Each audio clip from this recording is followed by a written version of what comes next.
Hello student, स्वागत है आप सभी का एक बार फिर से हमारे इस ऑफिशियल यूट्यूब चैनल में जिसका नाम है एसोल सॉल्यूशन। मैं चंदन कुमार हाजिर हूं आप सभी के सामने अपनी एक और नई वीडियो के साथ। सो गाइस, आज की इस नई वीडियो में हम बात करेंगे उन सभी स्टूडेंट्स के लिए जो मास्टर ऑफ पॉलिटिकल साइंस के स्टूडेंट्स हैं और एमपीएस कोर्स के सेकेंड ईयर स्टूडेंट्स रहेंगे।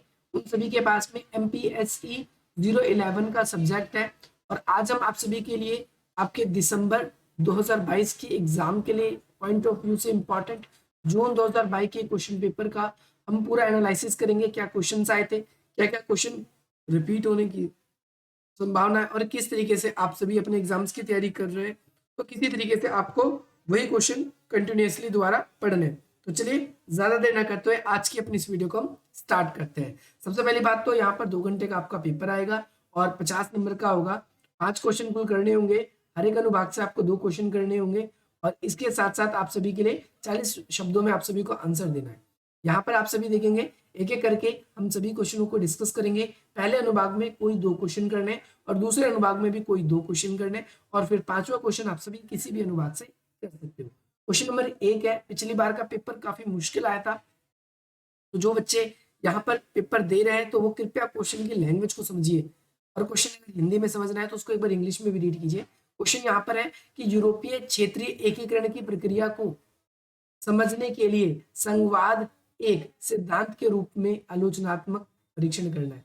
आपको बताना है कि यूरोप में, आप सभी को पता है कि यूरोपीय संघ जो है वो अलग अलग देशों से मिलकर बना है, तो उन सभी क्षेत्रीय एकीकरण की प्रक्रिया में संघवाद फेडरेशन जो है उसका एकात्मक स्वरूप, उसकी आलोचनात्मक, क्योंकि यहाँ पर जैसे डेनमार्क कंट्री हो गई, स्वीडन हो गई, नॉर्वे हो गई, ये सब कंट्रीज ऐसी है जो कहती है हमारे यहाँ पर कोई भी निर्णय लिया जाएगा तो वो बहुमत के आधार पे होगा और बहुमत के आधार पर कई बार निर्णय जो है वो प्रत्यक्ष रूप से नहीं जा पाता। कई बार डेनमार्क अकेला ही मना कर देता है जिसकी वजह से प्रॉब्लम होती है। जैसा कि आपने 2000 के बाद देखा भी है कि ईयू ने अपना जो है संविधान बनाने की कोशिश करी तो वो संविधान बनाने में भी असफल रही है।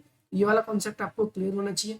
नेक्स्ट क्वेश्चन आप सभी की स्क्रीन पर गया है कि भाई यूरोपीय आर्थिक तथा वित्तीय संघ की पृष्ठभूमि का वर्णन करना है।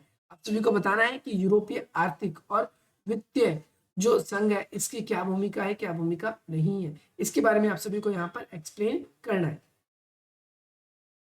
मैं आप लोगों को बता दूं वित्तीय संघ के बारे में, तो आप सभी को पता ही है 1951, 56 या फिर आपने आगे 57 के बारे में पढ़ा होगा। तो 1950 के दशक में, डायरेक्टली हम कहेंगे 1950 के दशक में, डिकेड्स के अंदर, तो इस टाइम पे क्या हुआ कि यूरोप के अंदर एक क्या किया गया, पुनर्निर्माण पुनर्निर्माण व संगठित संगठित करने के लिए यूरोप को क्या किया गया भाई, एक संस्था ओईसीसी है ना, वो स्थापित की गई। आप सभी को पता है कि 1949 के करीब में नाटो के सदस्य देश जो थे उन सभी को ओईसीसी के तहत, यूरोपीय आर्थिक सहयोग संगठन, इसके तहत क्या किया गया था, अमेरिका की तरफ से हेल्प दी जा रही थी। तो ये इंपॉर्टेंट था उस समय कि भाई वित्तीय संघ जो संघ है वो कैसे अपना बनाया जाए, अपने आप को कैसे स्टैंडेबल करे कंपेयर टू दूसरे देशों के ऊपर डिपेंड रहने की। क्वेश्चन नंबर 3 है यूरोप के एकीकरण, यहाँ पर एकीकरण आएगा। एकीकरण के लिए फ्रांस का क्या महत्व है? आपको पता है फ्रांस के जो उस समय के राष्ट्रपति थे उन्होंने ही सबसे पहला सपना देखा था भाई एकीकृत यूरोप बने, आप सभी को पता है। और फ्रांस के राष्ट्रपति ने उसके अंदर बहुत ज्यादा बड़ी भूमिका निभाई थी स्थापना करने में। कई देशों को एक मंच प्रदान किया, उन देशों को अपने साथ मिलाने की बात करी और सामूहिक सुरक्षा बनाने की बात करी। तो उसमें कहीं ना कहीं जिस तरीके से संयुक्त राज्य अमेरिका का आप नाम सुनते हैं, ठीक उसी तरीके से उनके राष्ट्रपति ने क्या किया था, संयुक्त राज्य यूरोप इसकी स्थापना की बात करी थी। अगला क्वेश्चन ये तो पक्का आएगा, चाहे मॉस्ट्रिक्स संधि हो, क्या कहते हैं एमर्टरडम की संधि पूछ ले आपसे, मॉस्ट्रिक्स की संधि पूछ ले, या फिर आपसे और कोई संधि पूछे। 3 संधियां हैं, आप सभी को ये 3 संधियां पक्का करके जानी है। ये फर्स्ट कुछ संधि है, इसके ऊपर हमने वीडियोस भी बना रखी है, अगर आप लोगों ने नहीं देखा है आप डिस्क्रिप्शन बॉक्स में डाल दिया जाएगा, आप वहां से जाकर पूरी की पूरी वीडियोस का एक्सेस कर सकते हैं। अगला है यूरोपीय संघ संसद के संविधान, संसद के संविधान की भूमिका और उसकी कार्य प्रणाली के बारे में वर्णन करना है। तो यूरोपीय संघ की जो संसद है उसका क्या काम है, उसका क्या रूल है, तो आपको पता है बजट पास करना, कोई कानून बनाना, संविधान में संशोधन करना या फिर किसी देश पे प्रतिबंध लगाना, नए देश को शामिल करना और साथ साथ सभी देशों की एक जैसी साझा व्यवस्था देखना, इन सभी के लिए बहुत ज्यादा इंपॉर्टेंट रोल प्ले करती है यूरोपीय संघ। तो ये आप सभी को बिल्कुल ही अच्छी तरीके से याद रखना है।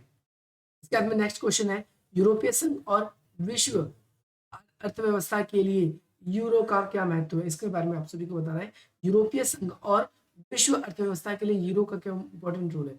बहुत इंपॉर्टेंट रोल है। एकीकृत, क्या ये एकीकृत एकीकृत मुद्रा है, और एकीकृत मुद्रा का लाभ ये है कि अंतर्राष्ट्रीय व्यापार जब ये करती है तो ये अमेरिका से भी ज्यादा हिस्सेदारी करती है, अमेरिका से अधिक हिस्सेदारी करती है यूरो मुद्रा के अंदर। और यूरो मुद्रा जो है ना केवल देशों के लिए इकोनॉमिक रूप से भी बेटर है, बल्कि ये आपस में ज्यादातर देशों ने एक्सेप्ट भी कर रखी है। ज्यादातर देश जो है आपस में ट्रेड करते हैं, ज्यादातर देश अपने आपस में वस्तु आगमन करते हैं, तो उसमें देशों ने अपने आप को इससे जोड़ रखा है। इसके अलावा आपने देखा था कि सन 2011 के करीब में ईयू के ऊपर एक आर्थिक संकट भी आया था, जिसके बाद में जो है यूरोपीय संघ के अंदर से यूके है, जो जिसे हम बोलते हैं यूनाइटेड किंगडम, इंग्लैंड, वो इसका सदस्य नहीं है, वो इससे बाहर निकल चुका है, उसे ब्रेक्जिट भी कहते हैं। और इसके लिए कई फायदेमंद भी है यूरोप, तो इसका कई नुकसान भी है कि देशों की अर्थव्यवस्था को ये कहीं ना कहीं खराब कर देता है। क्वेश्चन नंबर 7 ये है कि यूरोप और दक्षिण एशिया में क्षेत्रवाद के लक्षणों प्रक्रिया बिल्कुल अलग है। क्षेत्रवाद जो है बाकी सभी जगहों से थोड़ा सा डिफरेंट है। क्यों डिफरेंट है, इसके बारे में आपको यहाँ पर एक्सप्लेन करना है। यूरोप के अंदर जो है अलगाववाद की मांग नहीं उठती, वहीं दक्षिण एशिया के अंदर बात करें तो बहुत सारे ऐसे क्षेत्र हैं जो कई वर्षों से देश के अंदर है, लेकिन उन देशों के अंदर हम देखते हैं कि अपने देश से ही जो कुछ जगह है वो अलग होने की बात कर रही है। जैसे पंजाब के खालिस्तानी करते हैं, असम की तरफ करते हैं, नागालैंड की तरफ करते हैं। इस तरीके से अलग अलग स्थानों पर देश से अलग होने की मांग होती है। तो देश से अलग होने की जो मांग है, यही आप सभी को समझना है क्यों ये एक दूसरे से यूरोपीय देश अलग है और वहां के देश अलग है। नेक्स्ट क्वेश्चन है, यूरोपीय संघ की साझी कृषि नीति को सुधार का क्या कोई रूप चाहिए उसको? अगर चाहिए तो आपको अपनी तरफ से इसके अंदर कुछ सजेस्ट करना है, आप सभी को ध्यान रखना है।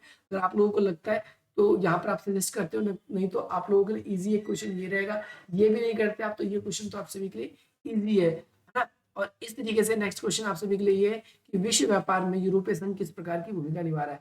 तो विश्व व्यापार में यूरोपीय संघ जो है वो एक खास भूमिका निभा रहा है, ना केवल वो व्यापारिक गतिविधियों को विश्व स्तर पर बढ़ाने की कोशिश कर रहा है, ना केवल वो, क्योंकि वो सेंटर का है। यूरोपीय संघ जो है वो बिल्कुल सेंटर का है। यू का मतलब है उत्तर का मतलब है जो नॉर्थ की तरफ जितनी भी कंट्रीज है, उत्तर के जितने भी प्रदेश हैं, वो सारे के सारे व्यापार के लिए बहुत ज्यादा फायदेमंद है। ज्यादातर जैसे चाहे जर्मनी हो गया, चाहे इटली हो गया, चाहे ब्रिटेन हो गया, तो ये सारे के सारे देश जो है वो कहीं ना कहीं इसके लिए हेल्पफुल रहे, यूरोप के लिए हेल्पफुल रहे। विश्व का जो व्यापार है, विश्व का जो बाजार है, उसमें इन खास देशों की बिल्कुल खास खास भूमिका है। और नेक्स्ट क्वेश्चन आप सभी के लिए पूछा गया है कि भारतीय यूरोप संघ के संबंधों के स्वरूप को विश्लेषण कीजिए। भारतीय जो संघ है, भारत का जो संघ है, इसके संबंधों को आपको यहाँ पर एक्सप्लेन करना है।